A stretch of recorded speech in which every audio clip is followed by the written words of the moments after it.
Okay then guys, let's start this narration of this time lapse. It took me around 4 hours to do this whole thing. I sped it up by, I think, 8 times, something like that. And I would say that this model isn't finished, it's like 70% there, but I will not be making excuses because I just didn't want to work on it more. And if you want summary of my opinion on this add-on, I would say it's great.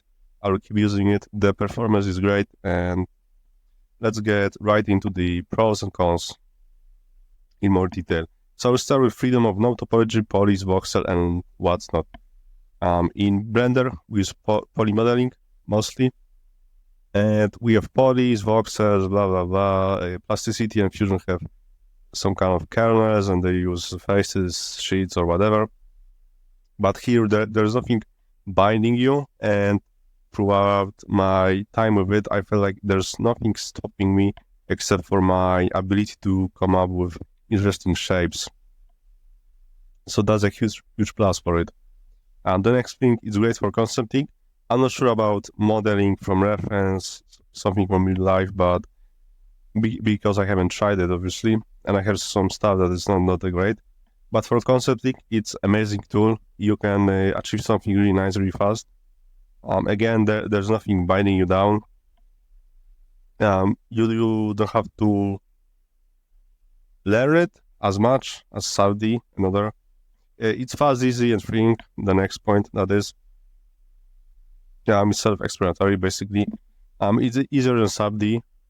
So I think Sabdi will be used way less than it is now, at least in the concepting world, because you don't have to learn that much about this SDF add-on. There's nothing complex about it. You just stack primitives on top of each other. You kind of have to learn how the I call it modifier stack works. So it's on the right side. There's this outliner, and there's a lot of like stuff, like unions, booleans, and stuff. And that's the modifier stack, and you just need to learn how to make the right order of it, and that's basically it, And on the left side, you can see that there is this operation stuff. Now it's not, but you can see that there's a union, there's a boolean, and there's I think slash and intersection. I might be wrong. Either way, it's not that hard. There will maybe be more of this operation, but there's 3 types of smoothness. There's just a bevel, like in Blender, or a fillet in Fusion. There's chamfer, and there's I think that's a inverted bevel, but I never used it. And there's just no blending. We can solidify, we can run the primitive, and we can do some global mirroring. But I hope we get a individual mirroring in the future. Back to Sabdi. I'm not saying Sabdi is going to be replaced by that. I doubt that highly. Sabdi will be still used by many artists, because here you will need to remesh the whole object after you model it, basically. And if you're making low poly and high poly, that's not worth it, I guess. Maybe if you remesh with what's the remesh name? I don't remember. There's this good one, remesh of Blender. And the next point is non-destructive.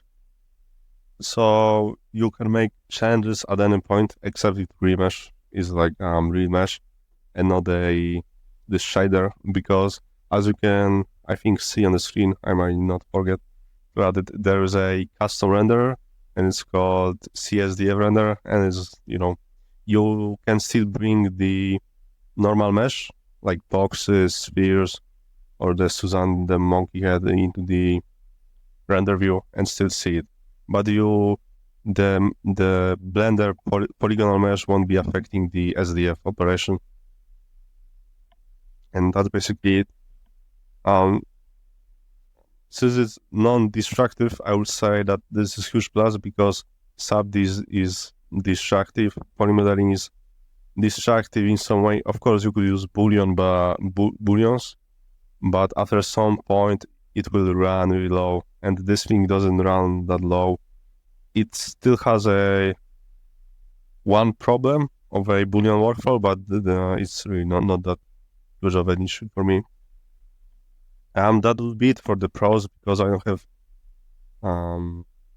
anything more to say, but I'm really positive about this tool, and I will keep using it in the future for studies, for concepting. I'm not sure if I would do a finished project in this stage of development, because there's not enough tool, and it will be just fighting an uphill battle basically. But some simple studies like those to get better at finding shapes and just get something really quickly done, this is a great one. Then let's start with cons. Okay, the first one is limited number of primitives, and as you can see on the screen, there is around 14 or 12, I'm not sure. But basically use only sphere, cylinder, and the box, and that's about it. You don't need much more, at least to me, and you can modify them. I know there's a ellipsoid, which is basically a sphere that you can manipulate on every axis in the.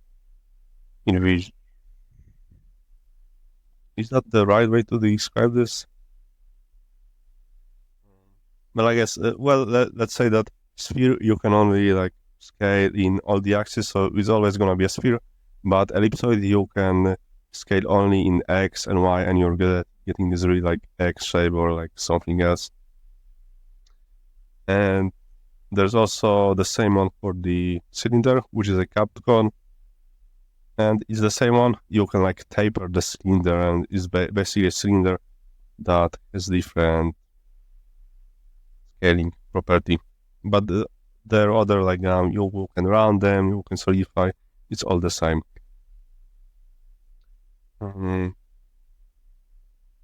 So this is not a huge deal for me. Might be for you if you work in specific way. I hope we'll get ability to do a stamps in the Adobe Medium, I think, or some KitBash library that you can create pre-defined shapes like screws and what's not to do them. That would be really neat and quick for some bullshit detail like screws and what's not. Here there was a bug from the OBS. It was recording the Blender terminal, and I lost I don't know 30 minutes of the footage, but I only added those cool details, so it doesn't matter. Sorry. The next thing is you have to switch your brain with the process. As you can see on the screen, in native Blender, all you have to do is basically move the edge to change something, but in the what is it called, in SDF, you have to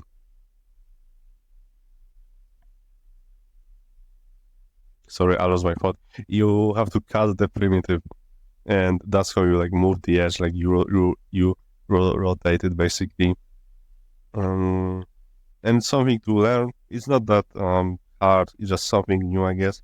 You would do the same in the ZBrush, I guess. You would cut the primitive or cut the cutter with the clip curve. And the next thing is early in development. Not much of a con for a close early access. I would say that I'm really thankful that I got access to it because I got to do the form studies again, and I haven't been doing them. And it's been really a pleasure to hang out with the guys involved in the beta. Well, that's close early access. And the developer, I really want to thank him because it's amazing tool, and I'm really I don't want to say how hyped because that's a wrong word, but positive about the outcome that will come in the recent months to it, and I will be sure to keep using this tool.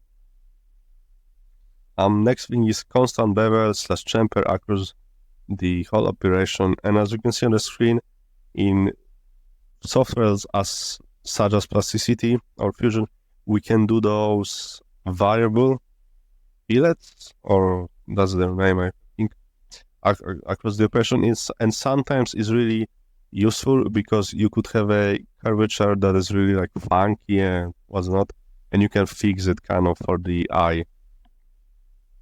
But here there's nothing such as this, which is not a huge con because it's kind of hard to do those shapes that are kind of funky because you would need to have a access to the face data. Basically, you would need to be able to move the faces or like move the stuff with some kind of tool, and it's not possible, at least as of right now.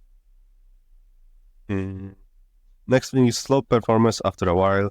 80/100 primitives mark, and which means that after you add many solids, right now I'm at 40 something, or I guess, and after 80, adding a primitive takes a while because the shader has to recompile the geometry or initialize the geometry. I'm not sure about the exact term, but it needs to do its job basically. And after the job is complete, the performance is really fast after that. It just adding that primitive is quite slow. The trick that I learned and I got told of is to go to the solid view, because right now I'm in the render view. This gray view is the render view. And as you can see in the right top corner, there is the second 3D view that I left out because there I put a PureRef there, but I couldn't like record it for some reason. And this is a solid view, so we have to go to solid view, add that primitive. We can, I guess, set our operation tab to union, bevel, or what's not, and then we can go to render view, and it will take really like short, like 1 second, or even now, like third of a second more, to make that new primitive into a shader, and from there you are golden because the performance is really good. Yeah, because moving the primitives is not a problem unless you are really zoomed in, because then I guess what was it called, the quality that the shader has to create is really high. But other than that, like other than adding those primitives after a center point, which was like 80 to 100 for me, some people said that you can go to 200 and it's fine, but I haven't been like experimenting with that, and that's why to me this is like 70% done, because the changes that I have to do for this design are really like, I have to basically get rid of the details and work on the primary shapes, and I don't want to do that because it's quite slower and I want to like move quickly. So that's like my problem and not the tool problem. The last one is UI is weird. 2 tabs. If you realize, because you are like Blender user or something, you can see that I have 2 object tabs on the right. One consists now is like part of the modifier stack, and the other one consists of the operation settings, let's call it them. And that's why that's because the modifier stack is so big that it would be like impossible to have it all on the one tab, and I don't want to scroll because it's a waste of time, so I just figured out this is the way to work. This is supposed to be changed. UI is supposed to be, I think, changed, but don't quote me on like anything that's is going to happen with this software, because I like cannot promise anything. And yep, basically that. And I am also not supposed to talk about it. Of course, other cons are like there are a few bugs, but they're getting fixed. There are some missing features, like there's no slash operation, which is kind of bummer. I think it's supposed to be there. But I think that's all I would say. There's nothing more for me to complain about it. in this tool, honestly. Yeah, I already know what's coming to be added, so again, now I think to go and play. Okay. Let's go have some fun.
should go now.